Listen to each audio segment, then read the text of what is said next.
আমরা সর্বমোট 8,28,90,183 টাকা ফেরত দেব এবং একজন হাজি কমপক্ষে 5,315 টাকা ফেরত পাবেন, কমপক্ষে। সর্বোচ্চ ফেরত পাবেন 53,642 টাকা। আমার মন্ত্রণালয় থেকে ফোন করা হয় না, কারো ডেবিট কার্ড ক্রেডিট কার্ডের নাম্বার চাওয়া হয় না। ধর্ম মন্ত্রণালয় হজ প্রক্রিয়ায় কোনো ব্যবসা করেন না, আমরা কোনো লাভ করি না, আমরা কেবল ইবাদতে সহযোগিতা করে থাকি। 2025 সালে সরকারি মাধ্যমে হজের জন্য 4,978 জন হাজিরে 8,90,90,000 টিয়া ফেরত দিব বলে জানাইয়ে ধর্ম বিষয়ক উপদেষ্টা ডক্টর আফম খালিদ হোসেন।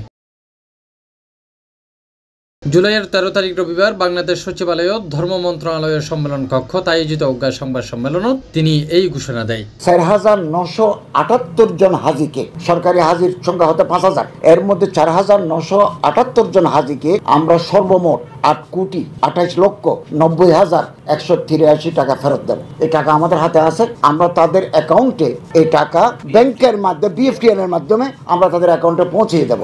যারা মারা গেছেন এটা তাদের ওয়ারিসদের কাছে সিস্টেম অনুযায়ী পৌঁছে যাবে।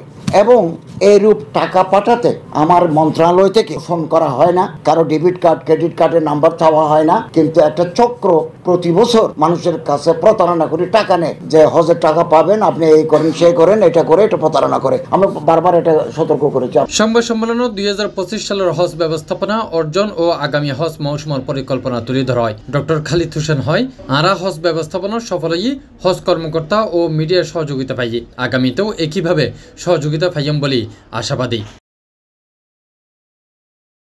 2026 সালের হজর খরচ আরও সমানোর পরিকল্পনা করা বলে জানাই ধর্ম উপদেষ্টা। এই লক্ষ্যে নভেম্বরতেই সৌদি আরবের লগে হজ চুক্তি স্বাক্ষরিত হইব। তিনি হয় আনার লক্ষ্য হজযাত্রী সর্বোচ্চ সেবা নিশ্চিত করা, ব্যয় সমানোর পাশাপাশি গুণগত মান বজায় রাখতেও বিশেষ গুরুত্ব দেওয়ার। হইরাহি এই বছর বাংলাদেশত মোট 87,157 জন হজত গিয়ে হজর ফ্লাইট শুরু হয় 29 এপ্রিল এবং শেষ ফ্লাইট সৌদি আরবের উদ্দেশ্যে ছাড়ে 31 মে। এবার হজ অনুষ্ঠিত হয় 5 জুন, ফিরতি ফ্লাইট শেষ হয় 10 জুলাই।